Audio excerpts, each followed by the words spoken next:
Mga kakaibang mangkukulam. Noong unang panahon sa kakaibang bayan ng Everglimmer, na matatagpuan sa gitna ng mga lumiligid na burol at mga batong kalye, naninirahan ng apat na hindi magkakaibigan.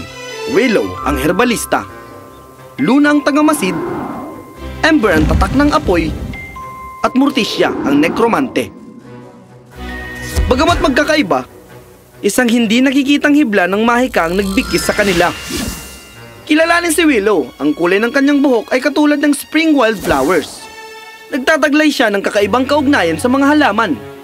Kahit na bata pa, ang kanyang pagtawa ay maaaring umakay sa mga nalalanta ng mga bulaklak na bumalik sa buhay. At ang kanyang naiwang mga luha ay sumibol ng matingkad na mga patak ng lumot saan man ito mahulog.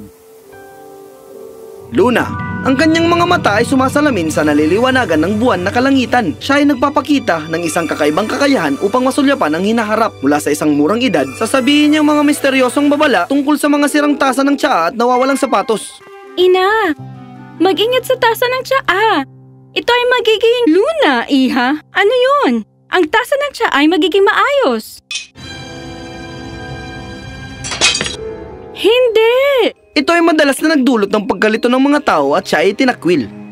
Isang nakatagdang gabi, habang nakatingin sa mga konstelasyon, naramdaman niyang hinila siya ng hindi nakikitang puwersa. Si Luna ay nabigla, ngunit kakaibang tuwang-tuwa ay tinanggap ang pinagkaloob sa kanyang pananaw sa hinaharap mula sa araw na iyon.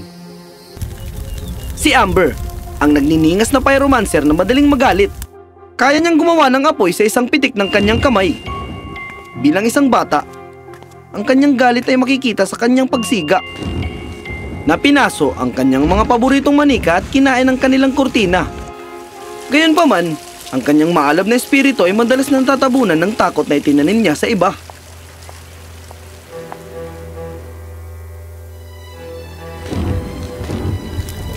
Amber, hindi mo kailangan matakot sa iyong sarili. Hindi tayo. Alam ko. Kaya lang, minsan pakiramdam ko lahat ng nakikita ng tao ay apoy. Kaya ipakita mo sa kanila ang init, hindi lamang ang apoy. At panghuli, si Morticia, nababalot ng aura ng tahimik na pagkamahiyain. Nagagawa niyang makipag-usap sa mga hindi nakikita. Sinusundan siya ng mga bulong at madalas siyang napapalibutan ng mga nag-uusap na multo at mapaglarong engkanto. Ang kanyang pagkamahiyain, gayunpaman ay tila siya ay tinakwil. Ang kanyang mga talento ay nakikita bilang nakakatakot at nakakabagabag. Morticia, ang iyong kakayahan ay maganda. Hindi isang bagay na may tatago. Nakikita ka namin at hindi kami natatakot. Salamat. Masarap sa pakiramdam na ako'y tanggap. Ang hindi angkop na mga mangkukulam na ito ay tinaboy ang kanilang pamilya at mga kaibigan. Ay nakahanap ng aliw sa piling ng isa't isa at bumuo ng isang coven. Ang coven ng Everglimmer. Mas malakas tayo pag magkakasama. Gawin natin tong opisyal. Ang Coven ng Everglimmer. Isang lugar kung saan tayo nararapat, anuman ang mangyari. Kaya nating harapin ang anumang bagay na magkakasama. Ang pinag-isang coven ng mga mangkukulam ay may isang layunin, ang manalo para sa mga tao ng Everglimmer. Ay, kung magpapatuloy ang tagtuyot na ito, mawawala sa atin ang lahat. Tutulong ako. Kailangan lang ng kalikasan ng kaunting lakas ng loob. Lumuhod si Willow. Ipinatong niya ang dalawang kamay sa tuyong lupa. Ang kanyang makulay na buhok ay nagsimulang kuminang habang siya ay humihimig ng isang malambot at malamig na himig. Anong ginagawa mo? Ibinabalik ang buhay. Buwan ng pagpapagal. Mayawagang kinuha ng 1 minuto lamang. Ang mga pananim ay hindi lamang nabuhay. Sila ay handa na para sa pag-aani. Salamat, Willow. Ay salba mo ang aming ani. Isang siko lang. Umulan man o umaraw, ang iyong mga pagsisikap ay nararapat na mamulaklak. Nang sumunod na gabi, sumiklab ang apoy sa isang tindahan. Nilamon ng apoy ang mga gilid ng gusali. Kailangan natin ng tulong! Kumakalat ang apoy! Lumalaki ng apoy! Lumayo kayo! Ako ang bahala dito! Pumasok si Ember. Itinaas niya ang kanyang mga kamay at tumugon sa kanya ang apoy. Umatras ang mga ito at parang pinaamo ng hindi nakikitang puwersa.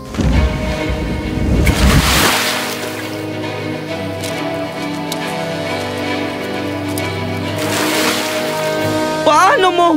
Ang apoy ay isang matandang kaibigan. Nakikinig siya sa akin. Kailangan lang ng kaunting pangumbinsi. Iniligtas mo kami, Ember! Salamat! Kaya lang,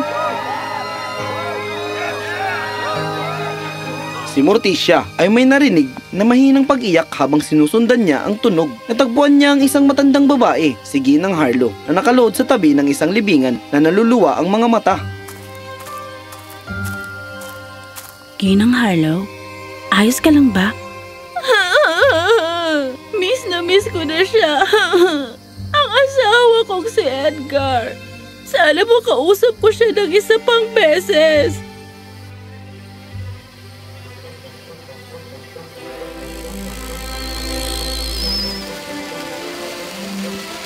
Edgar! Mahal! Nandito na ako. Edgar! Miss na kita. 50 taong pagsasama.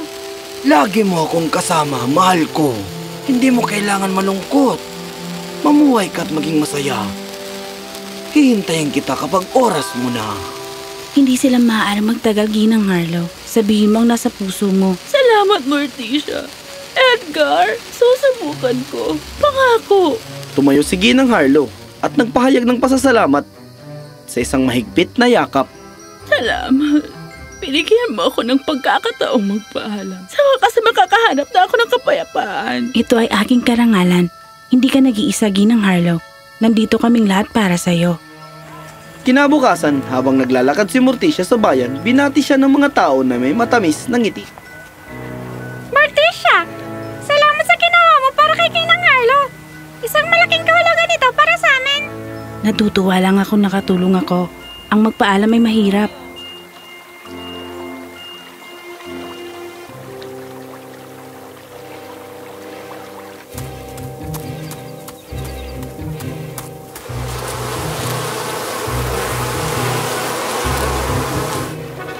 Kailangan ko siyang pigilan. Saktong dumating si Luna upang makita ang dalaga na akmang aakyat sa puno. Emma, sandali! Ano yan? Ito'y delikado. Ang sanga ay mahina at mayroong isang bahay pukyutan. Baka masaktan ka. Hindi ko nakita yon. Salamat, Binibini. Ayos lang. Maglaro tayo sa mas ligtas na lugar. Salamat, Luna. Iniligtas mo ang aming anak. Nakita ko lang kung anong pwedeng mangyari. Buti na lang, nakarating ako agad. Ang iyong kakayahan ay isang pagpapala sa bayang ito. Masayang makatulong.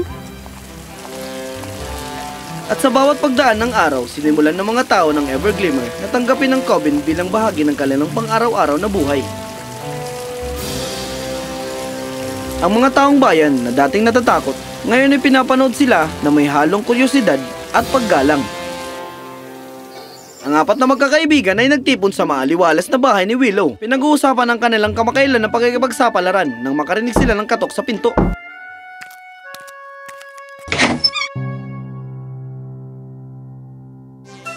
Mga mangkukulam, naimbitahan tayo sa isang mahalikang hapunan ni Prinsesa Elara.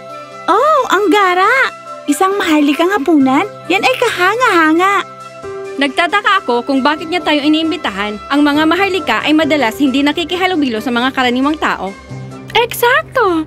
Ngunit sa muli, tayo ay hindi karaniwang tao. Tayo ay mga mangkukulam ng Everglimmer. May hindi tama sa pakiramdam tungkol dito. Ano ang nakikita mo, Luna? Ito ay hindi malinaw, ngunit sa palagay ko, meron lamang isang paraan upang malaman. Ano sa tingin niya mga mangkukulam? Oo, tingnan natin kung tungkol saan ito. Maligayang pagdating magigiting ng mangkukulam ng Everglimmer. Nagpapasalamat ako na tinanggap niyo ang aking imbitasyon. Isang karangalan na makapunta rito, kamahalan.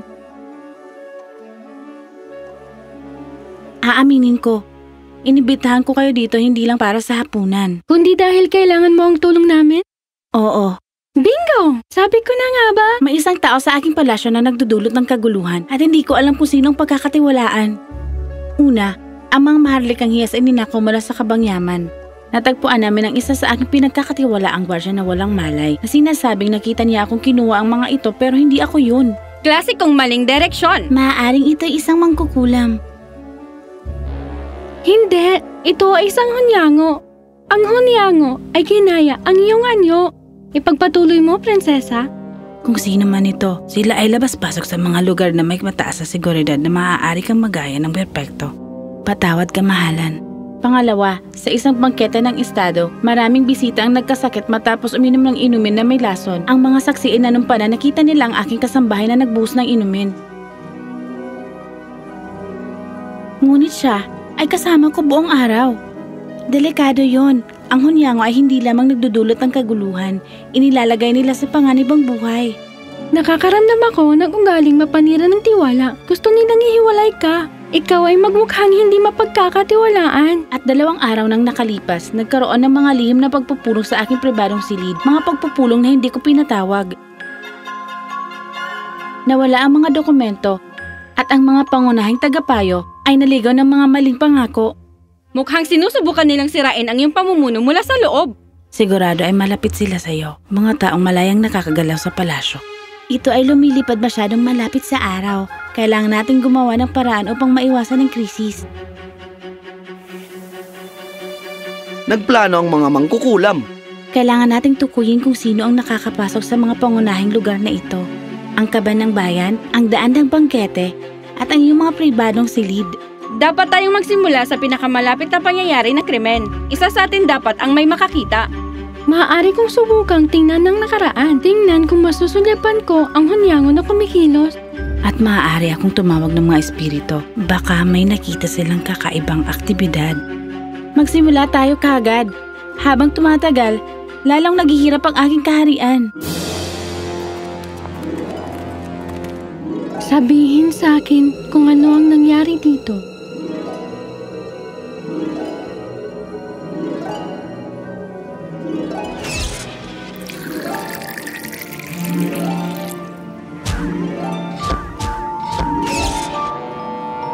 Oh, ikaw pala! Espiritu ng Everglimmer, ipakita sa akin ang katotohanan.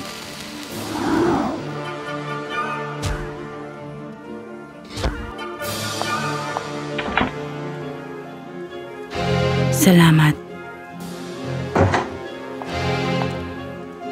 Tingnan natin kung ano ang mahanap. Halika, ituro mo sa akin ang landas.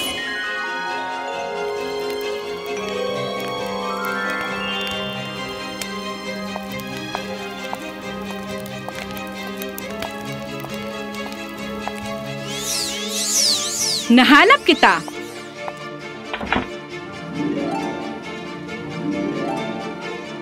Oras na para makita ang tinatago. Ang mga mangkukulam ay muling nagsama-sama sa silid ng trono. Si Ember ay may nakitang ebidensya sa kwarto ni Lord Alaric. Ito ay si Lord Alaric. Nakita ko siya sa bawat pangitain na naging sanhi ng kaguluhan. Gusto niyang isabotahe ang trono mula sa loob. Malinaw ang ebidensya. Kinumpirma ng mga espiritu. Siya nga. Kung ganon, dapat na nating tapusin to.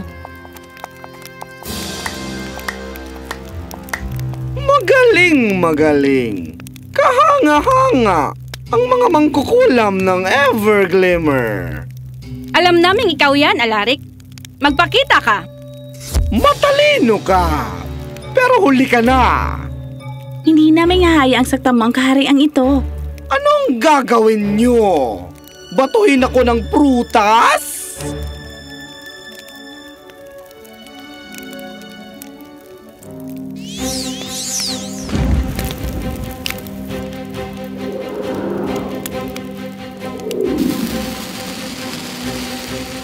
Sa tingin nyo, matatalo nyo ako? Siguro nang hindi nag-iisa, ngunit sa pagkakaisa ng aming kapangyarihan, kaya namin. Maniwala ka, nakita kitang namatay. Kalikasan! Itali mo siya! Apoy! Liyaban mo siya! Espiritu ng Everglimmer. Ipakita ang kanyang tunay na anyo. Lahat! Ngayon! Linisin siya!